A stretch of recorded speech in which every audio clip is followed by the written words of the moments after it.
I walked into that hall carrying more years on my shoulders than most in that room could count. And yet the weight that settled on me wasn't from age. It was from the way the night wrapped itself around me, tight and cold, as if the celebration had been built for everyone except me. Laughter bloomed in corners I couldn't reach. Glasses clinked in toasts I wasn't meant to hear. And my place had been chosen with care, far from the light. What no one there could see was how quickly the ground beneath them would shift, how a single moment later in the evening would pull every gaze to where they least wanted it to go. Stay with me through this story, and when we reach that moment, tell me in the comments if you saw it coming and where you're watching from. Like this, and subscribe if you want more nights where the ending changes everything that came before. My hair is silver, my jaw still square, and my hands rough from years of hard work and harder living. I had worn my best dark suit, pressed the night before, and pinned my old military cufflinks in place, a quiet tribute to the years I served. My grandson's wedding was supposed to be a day of joy and family, a day when generations came together to celebrate love. I had imagined seeing him smile at the altar, shaking his hand as a man starting a new chapter. But the moment I walked into that reception, I felt a chill that had nothing to do with the air conditioning. The young man at the door didn't meet my eyes. He looked down at my invitation, his lips pressing into a thin line, then reached into a drawer and pulled out the flimsiest paper name tag I'd ever seen.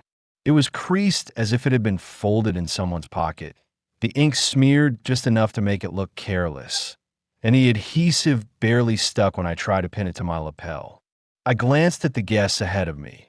Every one of them wore sleek metal badges engraved in elegant script, polished to a shine. Some even had little satin ribbons hanging from them. I've been around long enough to know when something is deliberate, and this felt deliberate. Still, I kept my mouth shut. I took the name tag, nodded, and was ready to be shown to my seat. But instead of leading me into the brightly lit hall where laughter and the clink of glasses filled the air, the greeter tilted his head toward the side and said, "Just wait there a minute." His voice was flat, distracted, already turning to the next guest in line. I followed his gesture and found myself standing beside a steel cart stacked with cloudy champagne flutes, each one marked by lipstick stains and half-melted ice. The sour smell of old drinks hit my nose. Waiters in white shirts and black aprons bustled past me without a glance, the swinging kitchen door opening and closing with a rhythmic thud. I could feel the separation, not just physical but social. Out there in the main room, guests hugged, women in colorful dresses posed for photos under a floral arch, and men in pressed suits traded handshakes and jokes. Here, I was invisible, parked next to the leftovers. I shifted my weight, feeling the old ache in my knee from a wound decades old, and tried to ignore the way a few guests glanced my way with vague curiosity, quickly turning back to their conversations. Maybe I was overthinking it, I told myself. Maybe this was just a bit of confusion, a young man who didn't know where I was supposed to go. But then I saw Caroline, my daughter-in-law, moving through the crowd like she owned the room. Her dress was expensive, the kind that shimmered under the lights, and she smiled so widely at every guest that her cheeks must have hurt. The air was warm in the rest of the hall, where people chatted easily under the glow of chandeliers. But here in the shadows, the industrial fan roared at my side, churning out bursts of cold air strong enough to make my jacket flap. Each time it cycled, the edge of the tablecloth leapt up like it was trying to escape, landing in my lap or flipping over my plate. I pressed it down more than once, but it was a losing battle. The noise was relentless, a low mechanical hum that overpowered the string quartet on stage, turning their delicate melody into faint background static. Even if I'd wanted to engage with someone nearby, it would have been a shouting match just to be heard. I shifted in my chair, leaning forward to catch a glimpse of the main hall, but my view was immediately blocked by something so absurd I almost laughed. An enormous flower arrangement, taller than I was sitting down, planted right in the center of the nearest table. Its glossy leaves and overgrown white lilies rose in a dense wall that perfectly cut off my line of sight to the stage where the speeches and toasts would happen. I adjusted in my seat, craning my neck, but no matter which way I leaned, the floral barricade stood in my way. The other guests at that table seemed oblivious to me. They were turned toward the front, engaged in animated conversation, sipping from tall champagne flutes while glancing toward the stage I couldn't see.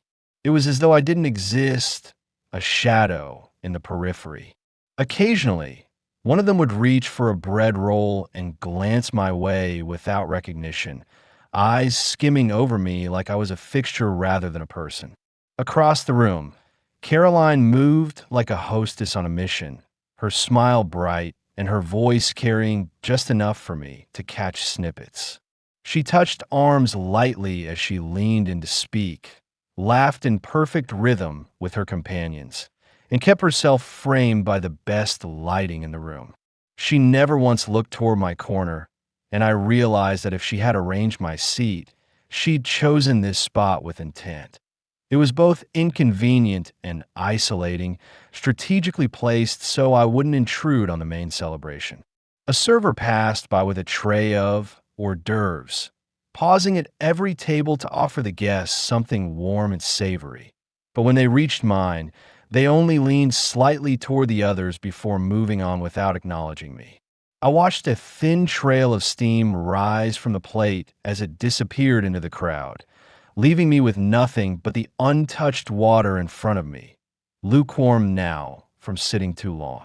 I took a sip, the taste flat and stale, wondering when the ceremony would begin. Minutes stretched, and I could feel my patience thinning. I wasn't a man who sought attention, but this treatment wasn't just thoughtless, it was pointed.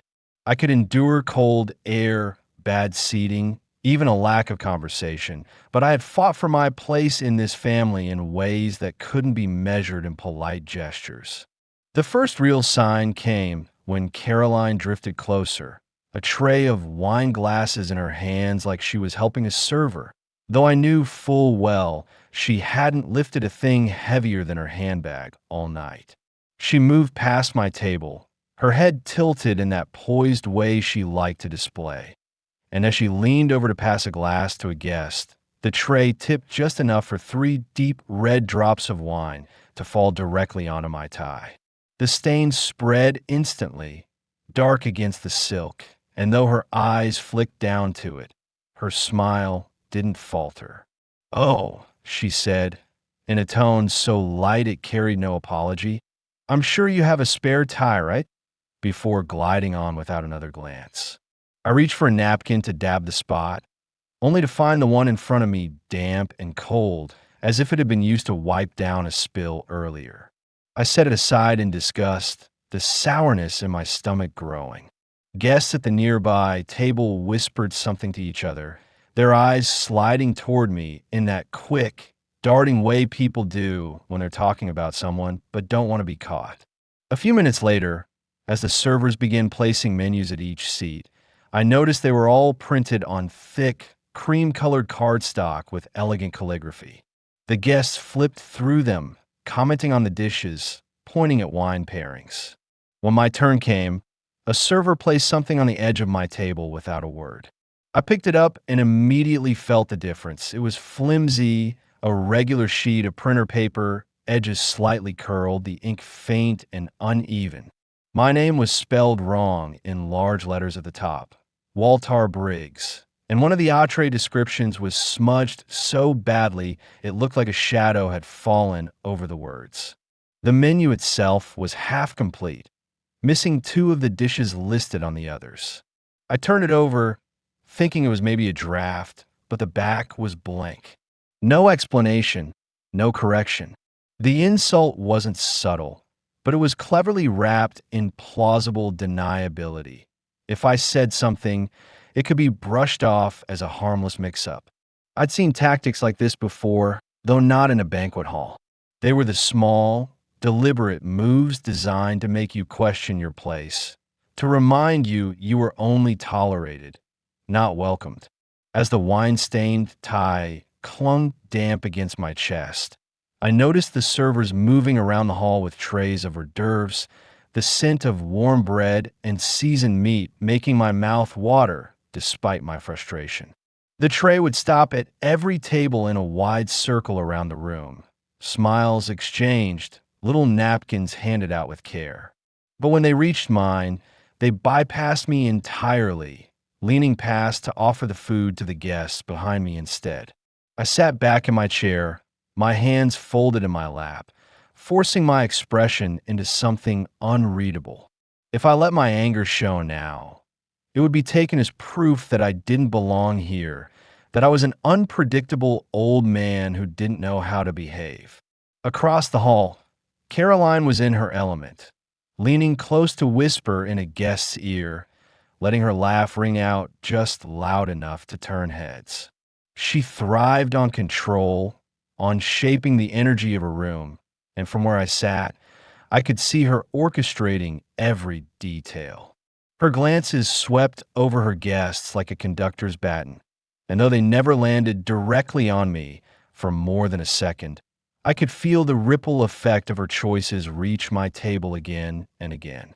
A server appeared suddenly at my side, nearly bumping my elbow with a pitcher of water. I had just adjusted my seat again, trying to peek through the stubborn wall of lilies that blocked my view of the stage, when I saw the photographer making his way toward the group in the center of the room. The large, expensive camera swung from his neck, and his assistant trailed behind with a reflective panel to catch the light just right.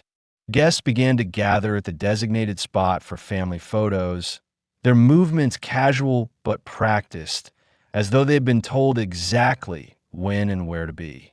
I recognized the faces immediately. My son, my grandson, Caroline, and a host of aunts, uncles, and cousins who, by blood or marriage, share my name.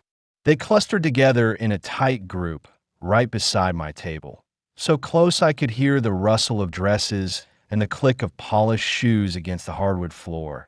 But when they arranged themselves in the frame, they did it with their backs to me. The line of their shoulders formed an unbroken wall, turning the family photograph into a private scene from which I had been erased without a word. The photographer looked through his lens, adjusted the angle, and snapped a burst of shots, the bright flash reflecting off the sequin gowns and crisp lapels, but never once did anyone call for me to join. I sat frozen in my chair, my hands gripping the edges of the table, every instinct telling me to stand, to walk into the shot, to remind them of who I was and why I belonged there.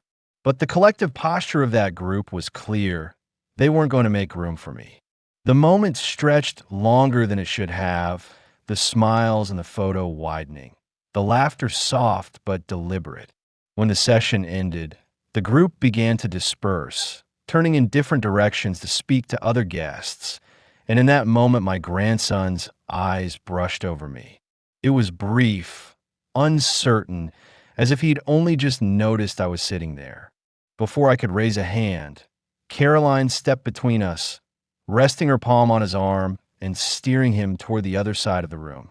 She spoke with a quick, practiced tone, her head angled so only he could hear, and whatever she said pulled him away without another glance in my direction. I swallowed the bitter taste in my mouth, telling myself the ceremony wasn't over yet, that there would still be a chance to speak to him, to congratulate him properly. But then the second blow of that stage came. I had picked up my phone, thinking I might at least capture a few candid shots from my corner when a figure appeared beside me. It was one of the bride's young cousins, a boy I'd seen earlier playing with a group of other kids near the dance floor. He leaned across the table suddenly, plucked the phone from my hands, and grinned as he said, "You don't need to tire yourself out. I'll take care of it for you." Before I could respond, he darted off toward the main hall with my phone still in his hand, disappearing into the crowd. I called after him, but the roar of the fan and the swell of music swallowed my voice. I waited, expecting he would return in a few minutes. But those minutes turned into nearly half an hour. Each time I scanned the crowd, I caught glimpses of him laughing with other kids, the phone nowhere in sight. My patience was wearing thin now, the steady drip of these small insults gathering into something heavier in my chest. It wasn't just the loss of the photo opportunity or the absence from the family portrait. It was the knowledge that these moments, the ones meant to be treasured and remembered, were passing without me in them. Across the hall, the lights brightened slightly as the MC announced the upcoming toast, and guests began drifting toward their seats. I sat there in that corner with the fan humming in my ear, the blocked view, the damp napkins still on the table, and the faint stickiness of dried wine on my tie when the tone of the night shifted from subtle avoidance to open mockery. It started with a sound I knew all too well, a kind of stifled laughter, the sort people use when they're looking right at you, but trying to pretend they aren't.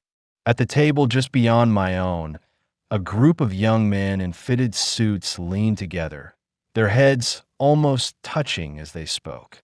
One of them, a tall fellow with slicked back hair and an overconfident grin, glanced in my direction before whispering something that made the others chuckle. They broke apart just long enough for me to see what they were passing around. A wooden chair with one leg that had clearly been repaired poorly, the joint loose and creaking with every shift. I watched as they pretended to inspect it like a valuable object, running their hands along the splintered wood, one of them tapping the wobbly leg with exaggerated care.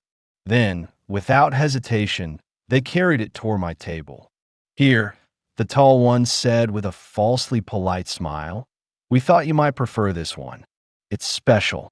His friends snickered as they set it beside me, their tone dripping with the kind of false helpfulness that was more insulting than outright cruelty. I stared at the chair for a moment, considering whether to ignore it entirely or make a point of refusing it. But in the end, I simply slid my own chair back a little and said nothing. That silence, I realized, was fuel for them. They thrived on the idea that I would take whatever was handed to me without protest. As they walked away, still chuckling, I shifted my weight in my current seat, which after their little display, felt less steady than it had a moment ago. My eyes followed them to the bar where they leaned casually, sipping their drinks, occasionally glancing back to see if I would actually use the chair they brought. The mockery didn't end there. A short time later, as servers made another circuit through the room, a young man in a catering uniform approached my table with a folded napkin in his hand. His expression was neutral, almost bored, as he extended it toward me. "Here you go," he said, dropping it onto the table without ceremony. I reached for it automatically, but the moment my fingers closed around the fabric, I felt the dampness. It was wet, soaked through, as if it had been used to wipe down a spill moments earlier. The smell of stale beer rose from it instantly, sharp and sour. "It's all we've got left," he said over his shoulder as he walked away, already heading toward another table before I could respond. I set the napkin down carefully, not wanting the moisture to seep onto my sleeve, and glanced again toward the head table. From there, Caroline stood radiant, a glass of champagne in her hand, engaged in conversation with a couple I didn't recognize. She laughed lightly at something the man said, then tilted her head just enough to spot me in the corner. For the briefest moment, her eyes met mine, and I thought I saw the satisfaction of a plan unfolding exactly as intended. She didn't look away in embarrassment. She looked away like someone turning a page in a book they had already read and enjoyed. I took a slow breath, steadying the tension building in my chest. I reminded myself that I had endured far worse than this in my lifetime, that a handful of petty slights from people who barely understood the meaning of honor could not break me. But even as I told myself that, I felt the sting of it, the deliberate nature of the gestures, the small humiliations packaged as harmless mistakes or playful teasing. The young men with the chair had returned to their table now, speaking loudly enough for their laughter to drift back to me. I couldn't make out their words over the hum of the fan and the clatter of dishes, but I could hear the tone. Mockery doesn't need a transcript to be understood. The server who had brought me the wet napkin passed by again with a tray of appetizers, and this time he didn't even glance in my direction. He bypassed me completely, offering the food to the guest seated behind me, who accepted without hesitation. The scent of warm pastry and melted cheese lingered just out of reach. Another reminder of how I was being kept at the margins of my own family celebration. I looked toward the stage again, catching a glimpse of movement in the small gap between the flowers. My grandson was there, smiling as he leaned toward the microphone, his voice too muffled for me to hear. The crowd erupted in applause a moment later, but the sound only deepened the sense of distance between where I was and where I should have been. It wasn't just that I couldn't hear his words, it was that I hadn't been meant to. These acts, from the unstable chair to the wet napkin to the silent denial of food, weren't random inconveniences. They were part of a pattern, a coordinated effort to remind me, over and over again, that I was not part of the inner circle tonight. I could feel my patience being tested, stretched thin, but there was also something else building beneath it, a slow, steady resolve. I had been underestimated, pushed aside as if I were too old, too irrelevant to matter. But I knew better than anyone in that room that a man's place is not decided by where he is seated, but by what he is willing to stand for when the time comes. For now, I let them have their laughs, their small victories in the form of damp cloth and creaking chairs. That pretense shattered when Caroline took the microphone. The lights in the hall dimmed slightly. The chatter quieted, and all eyes turned toward her as she stepped into the center of the room in her gleaming dress, holding herself like she was the one who had orchestrated not just the wedding, but the lives of everyone in attendance. She smiled broadly at the guests, letting the pause stretch just long enough for every eye to settle on her before she began speaking in a voice that carried clearly even to my corner, though not with warmth. "I'd like to take a moment," she said, "to acknowledge the most important people in my dear husbands in my life, the ones who've truly been there for us and supported us every step of the way." She began listing names, drawing out each one with affectionate anecdotes, turning toward the tables where those people sat. The applause after each name was genuine and loud, filling the space with a glow of recognition. She mentioned distant cousins who had flown in from other states, her college roommate, a neighbor who had become like family, and even the florist who had done the arrangements. My table remained in shadow, my name unsaid. She glanced toward the area near me once, but her gaze slid past without pause, moving on to another name, another round of applause. I sat very still, my hands folded on the table, letting my face show nothing even as my chest felt tight. The omission wasn't an oversight. It was a statement delivered in front of everyone, the kind of slight that couldn't be explained away later. The guests didn't need to know our history to understand that leaving the groom's grandfather out of a list of most important people was deliberate. The applause rolled on without me, and I felt its absence like a cold wind. Before the echo of the last clap had faded, a second blow came. Somewhere behind me, a chair scraped the floor, and then a voice spoke, loud enough to be heard by everyone in the surrounding tables. Some people, it said with a long, exaggerated sigh, should have just stayed home and watched the live stream. There was a ripple of laughter, not loud, but enough to be heard over the music. I didn't turn to see who had said it. I didn't need to. The point wasn't the speaker's identity. It was the fact that they felt comfortable saying it at all, confident that no one would challenge them. The words hung in the air like the lingering smell of stale wine, meant to confirm the role I had been assigned all night. The old man on the edge, tolerated but not wanted.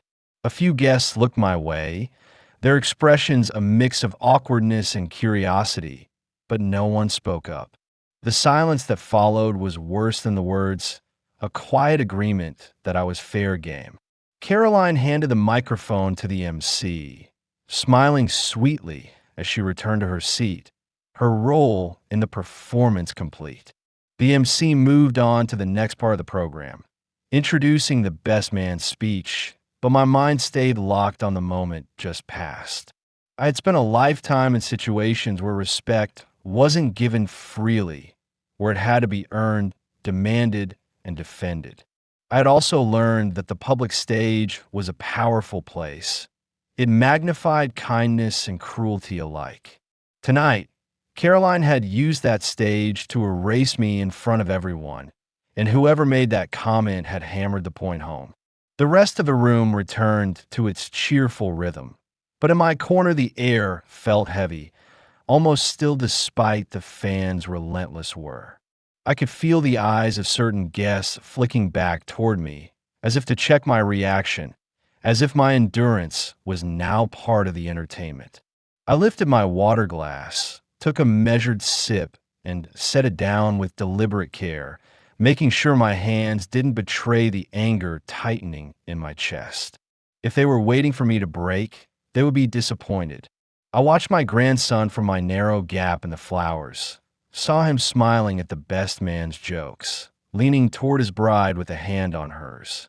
He looked happy, and that mattered, but I couldn't ignore the gnawing truth that he hadn't spoken to me once since I'd arrived. Whether that was by choice or by someone else's orchestration, the result was the same. I was a ghost at the table, visible but out of reach. A server approached with another tray of appetizers, stopping at each nearby table.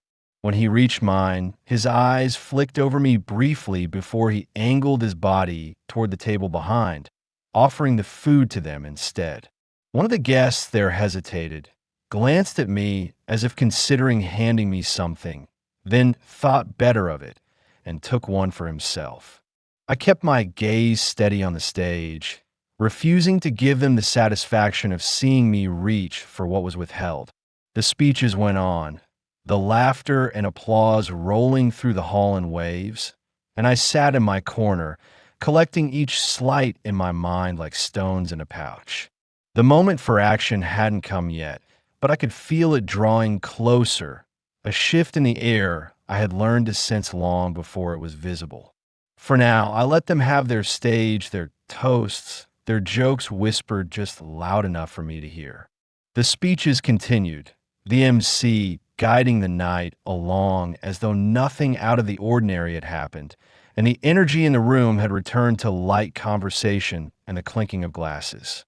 But just as the best man finished his final joke and the last ripple of applause spread through the hall, the heavy double doors at the far end of the venue swung open with a force that made them slam against the walls. Conversations stalled mid-sentence, and every head turned toward the sudden sound. A figure stepped through, framed by the glow from the corridor outside, his presence immediately commanding attention in a way no announcement could. He wasn't dressed like the other guests. His suit was sharp but understated, the cuts suggesting custom tailoring, the deep navy fabric catching the light subtly. He walked with the kind of confidence that didn't come from arrogance, but from years of knowing his place in any room. I recognized that stride instantly, even before my eyes fully adjusted. Richard Dalton, the mayor of our city, my old brother-in-arms from a lifetime ago. We hadn't seen each other in years, but I could have picked him out in a crowd of thousands. His hair was more silver now, his face more lined, but the set of his jaw and the steadiness in his gaze were exactly as I remember from the days when we had fought side by side, counting on each other in situations far more dangerous than anything this room could imagine. He paused just inside the doorway, scanning the crowd, ignoring the wave of people beginning to stand, their hands half raised in greeting. His eyes moved past the head table, past the clusters of guests, past Caroline's perfectly arranged scene, and then they landed on me in a shadowed corner. For a moment, his face broke into a smile that was equal parts relief and recognition, and without hesitation, he began walking toward me. The crowd shifted in confusion. Some guests stepped into his path, offering handshakes or trying to exchange quick words, but he brushed them aside with polite nods, never breaking stride.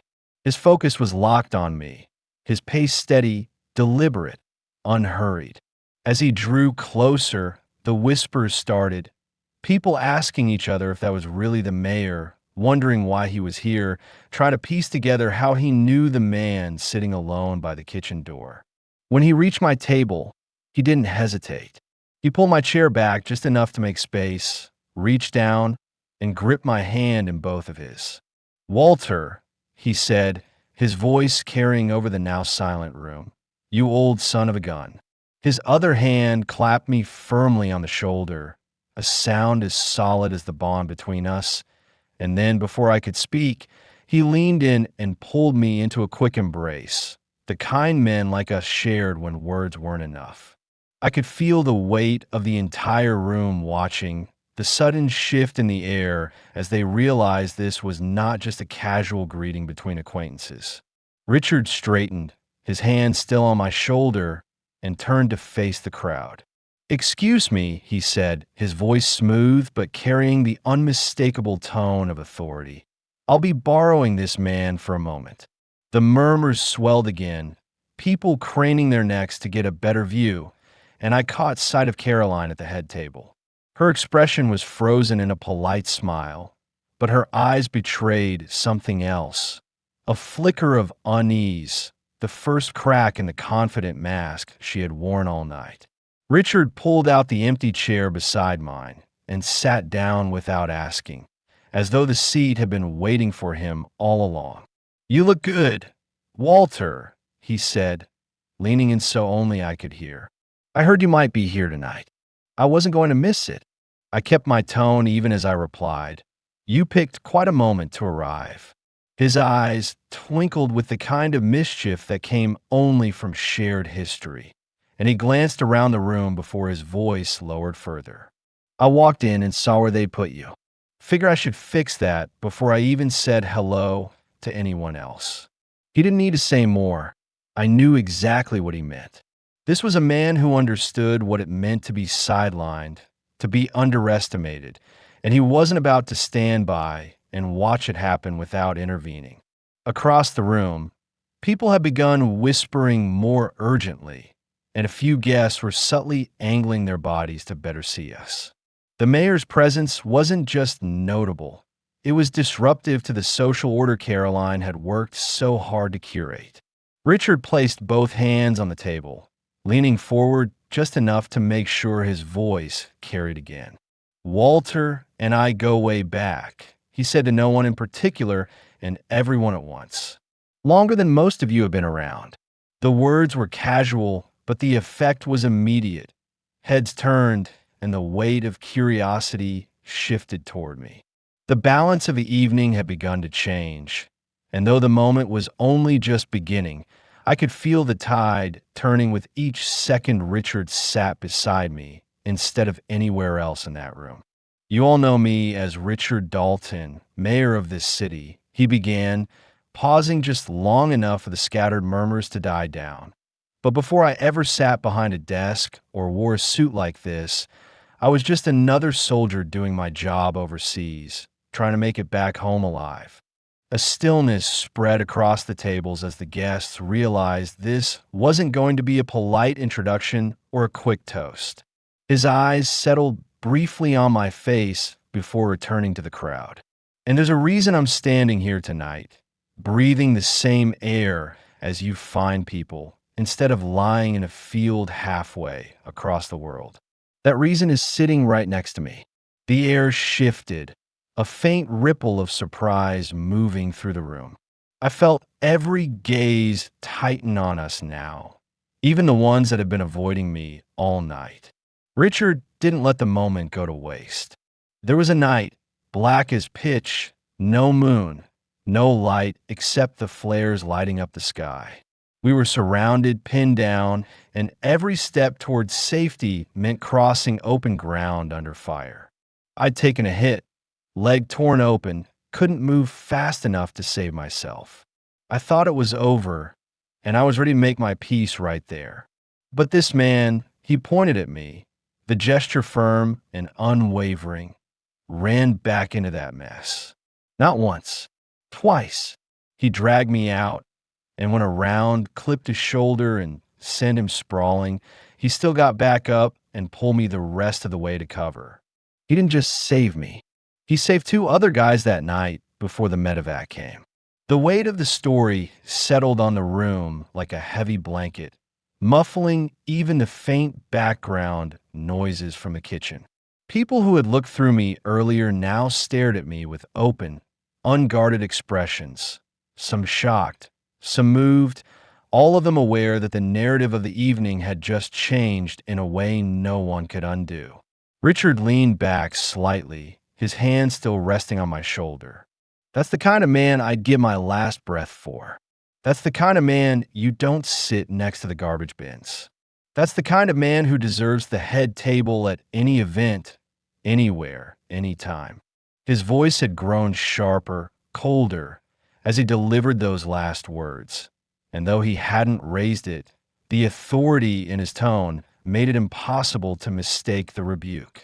I didn't need to look at Caroline to know her face had gone pale. I could feel the tension radiating from her direction like heat from a lamp. A murmur moved through the crowd, the kind of restless energy that comes when people start rethinking what they've just witnessed. Some guests shifted in their seats, looking at me like they were seeing me for the first time, others darting glances toward the head table as if waiting to see what Caroline would do. Richard didn't give her a chance to respond. He stood, straightening his jacket, and spoke directly to the nearest server. "We'll be moving Walter to the head table immediately," he said, his tone leaving no room for negotiation. "Clear a seat. Now." The server hesitated for only a heartbeat before nodding and hurrying off toward the front. The mayor turned back to me, his voice lowering enough so that only I could hear. "You good to walk, old friend?" I nodded, standing slowly, feeling the eyes of the room track every movement.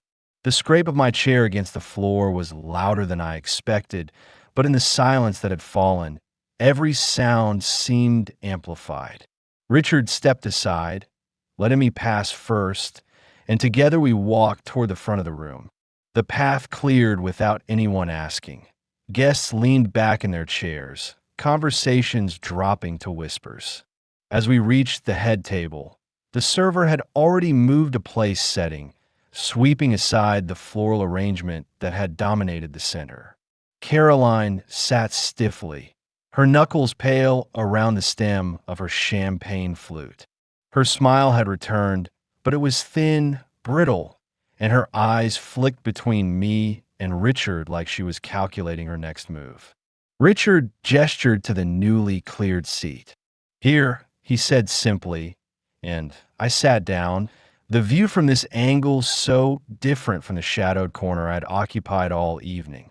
From here, I could see the stage clearly, hear every note of the music without the hum of the fan or the slam of the kitchen door, feel the warmth of the chandeliers instead of the cold blasts of air. The contrast was stark, and I knew everyone in the room felt it too. Richard remained standing for a moment longer, his gaze sweeping the guests as if daring anyone to question his decision. No one spoke. When he finally sat beside me, the conversation in the room resumed, but it was different now, quieter, more measured, with glances continually darting toward our table. The isolation I had endured all night was gone, replaced by a sudden and almost overwhelming visibility. People who hadn't so much as nodded at me earlier were now catching my eye, offering small smiles or respectful inclines of the head. Even those who avoided direct contact shifted in their seats, as though unsure how to behave now that the social hierarchy had been rearranged. I didn't gloat, didn't let my expression betray the satisfaction humming under my ribs. I simply sat there, hands folded in front of me, listening to the music and letting the new reality settle over the room. I didn't have to search the room to find the ones most affected by the change. Caroline's unease sat beside me like a living thing, stiff and restless, and at the table where the mocking young man had been earlier, their laughter was gone, replaced by furtive glances toward the front. Richard, never one to waste an opportunity, let the silence hang for a moment before he leaned back in his chair and addressed the guest nearest to us. You know, he said casually, I've been to a lot of events in this city, sat at a lot of tables, met a lot of people. But every so often you meet someone whose character demands you rearrange the seating chart on the spot. His gaze swept the room like a slow-moving spotlight, pausing on certain faces long enough to make the weight of his words sink in. And if anyone here thinks where Walter was sitting earlier was acceptable, they might want to rethink how they treat people in their own lives. The remark landed like a stone dropped into still water, ripples of discomfort moving outward as guests shifted in their seats, exchanging uneasy looks. Caroline's fingers tightened around her champagne flute, and when she tried to lift it to her lips, the faint tremor in her hand betrayed her. Richard didn't call her out by name, but his eyes flicked toward her just long enough for the implication to register with everyone watching. It was a masterstroke, public enough to make her squirm, but not so direct that she could accuse him of open hostility. The people who had laughed at me earlier now avoided my eyes entirely, their heads bent as if the table linens had suddenly become fascinating. The group of young men who had brought me the broken chair were among the first to react. One of them, the tall one with the slick back hair, actually stood, straightened his jacket, and made his way toward the head table. He stopped beside me, his expression an awkward mix of forced charm and genuine unease. Sir, he began, clearing his throat. I think maybe earlier I might have come across the wrong way. Didn't mean anything by it. His voice was low, but not low enough to escape the ears of nearby guests, and a few heads turned toward us. I met his eyes, letting the silence stretch until he shifted uncomfortably, then gave a single nod without smiling. I hear you, I said simply, my tone neither forgiving nor accusatory. He nodded quickly, muttered something about enjoying the rest of the evening, and retreated to his table. His friends avoided looking at me at all, their shoulders hunched like schoolboys waiting for a reprimand that might still come. The servers, too, seemed to feel the shift in the air. The same young man who had brought me the soaked napkin earlier now approached the head table with a tray of hors d'oeuvres, stopping first in front of me as though making amends without words. For you, sir, he said quietly, offering the tray with both hands. I took one, meeting his gaze for a brief second before turning back to the conversation at the table. It was a small gesture, but in the context of the evening, it was an admission that the rules had changed.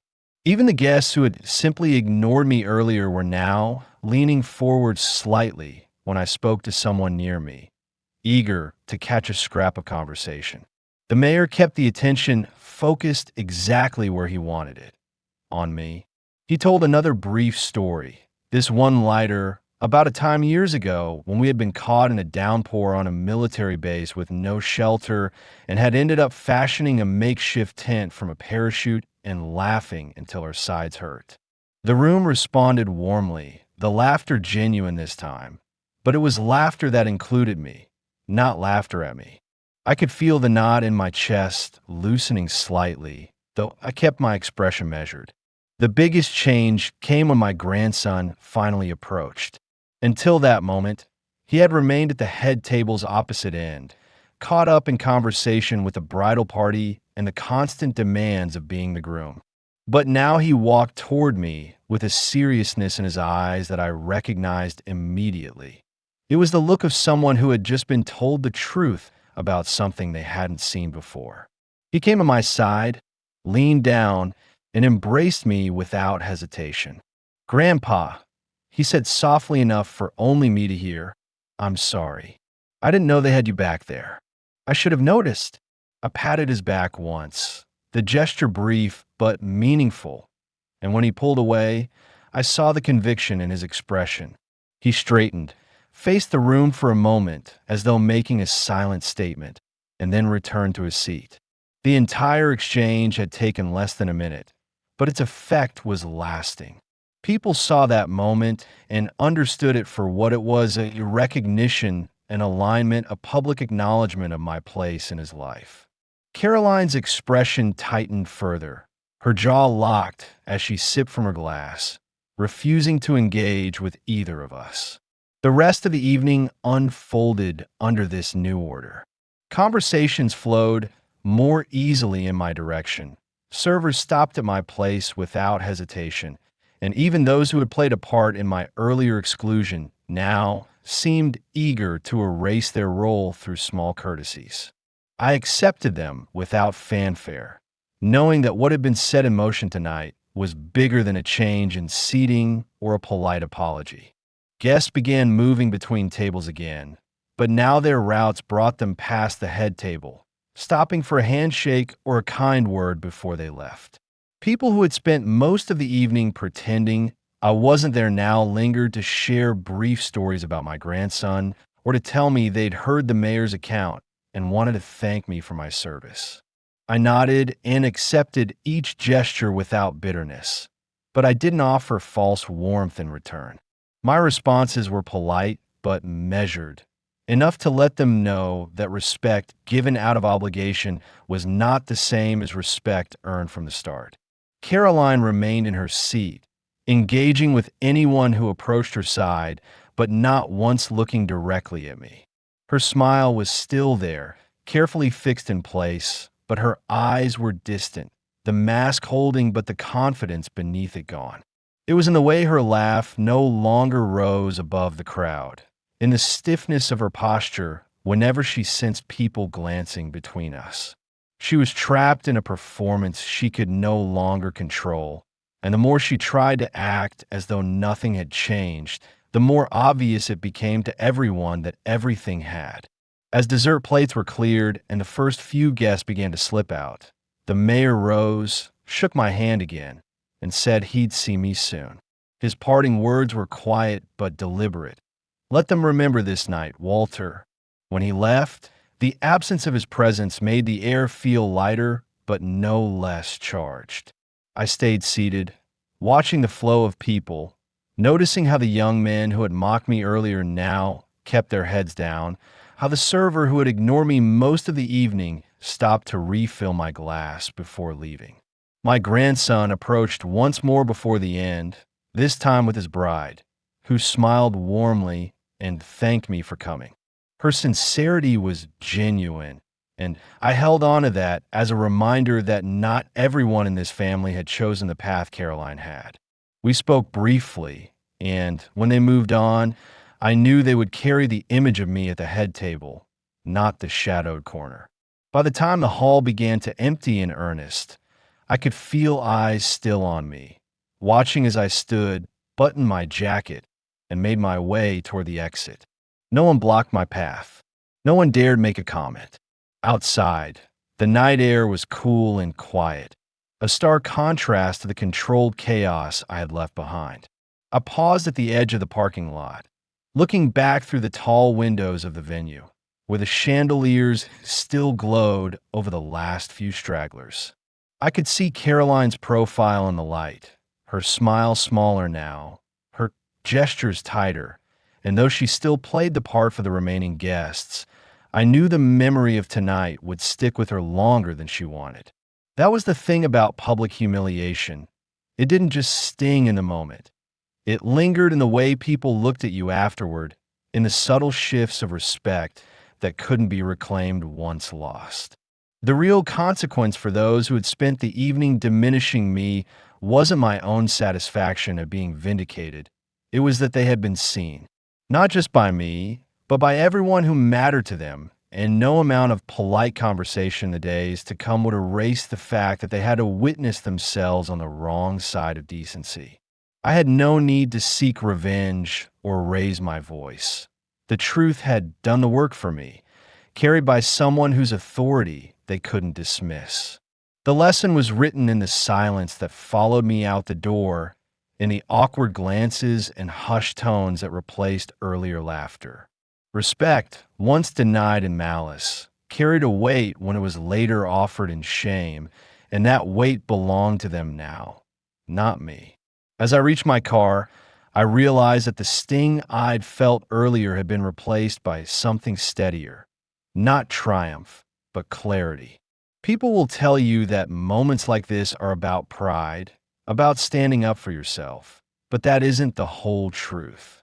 What mattered most was that my grandson had seen it all, and somewhere deep inside, he would remember the difference between those who respected someone for who they were and those who only respected someone when they were told to.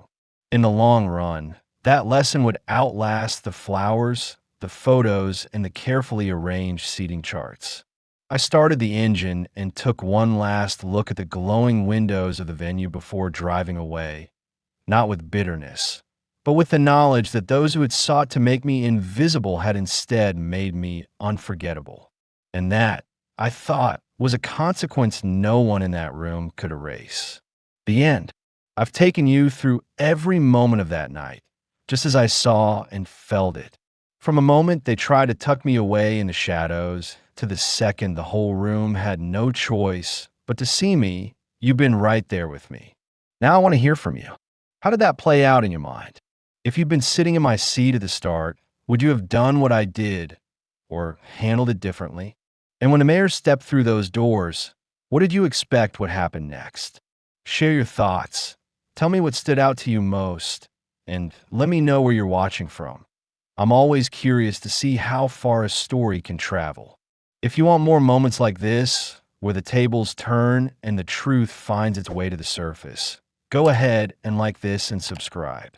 Your support is what keeps these stories going, and I've got plenty more to share.